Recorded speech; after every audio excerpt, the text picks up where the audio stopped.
जब परमेश्वर का उपहास कभी छोटा नहीं होता। दूसरा राजा 2 का 23 और 24 की कहानी अचानक क्रोध की नहीं है।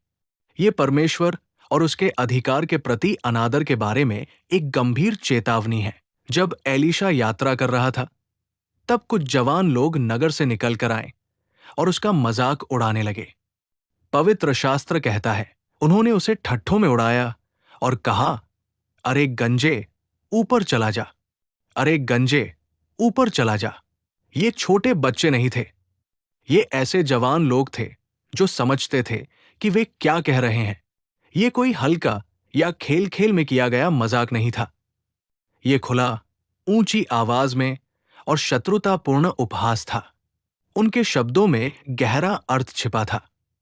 जब उन्होंने ऊपर चला जा कहा, तो वे केवल एलीशा की शक्ल का मजाक नहीं उड़ा रहे थे। वे हाल ही में हुई उस घटना का भी उपहास कर रहे थे जब एलिय्याह को स्वर्ग में उठा लिया गया था। इस प्रकार वे परमेश्वर की सामर्थ्य को ठुकरा रहे थे और उसके नए भविष्यद्वक्ता के अधिकार पर प्रश्न उठा रहे थे।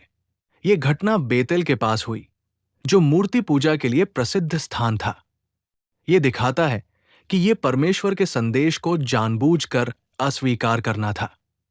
जब एलीशा ने प्रतिक्रिया दी, तो उसने न तो घमंड में और न ही अपने अपमान के कारण ऐसा किया। बाइबल कहती है, तब उसने पीछे मुड़कर उनकी ओर देखा और यहोवा के नाम से उन्हें शाप दिया। इसके बाद जो हुआ, वो मनुष्य का बदला नहीं था, बल्कि परमेश्वर की प्रतिक्रिया थी। इससे ये प्रकट हुआ कि परमेश्वर अपने दास के पीछे खड़ा है। ये कहानी आज भी हमसे बात करती है। हम ऐसे समय में जी रहे हैं जब पवित्र बातों को हल्के में लिया जाता है।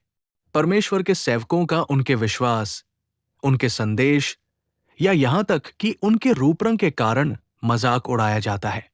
पवित्र शास्त्र हमें स्मरण दिलाता है, जो तुम्हारी सुनता है वो मेरी सुनता है, और जो तुम्हें ठुकराता है वो मुझे ठुकराता है। लूका 10 का 16। ये अंश मनुष्यों को ऊंचा उठाने के बारे में नहीं है। ये परमेश्वर का आदर करने के बारे में है। जिन लोगों को वो बुलाता है, उनके साथ हमारा व्यवहार ये दिखाता है कि हम उसके साथ कैसा व्यवहार करते हैं। इस सच्चाई को नजरअंदाज करना गंभीर आत्मिक परिणाम ला सकता है।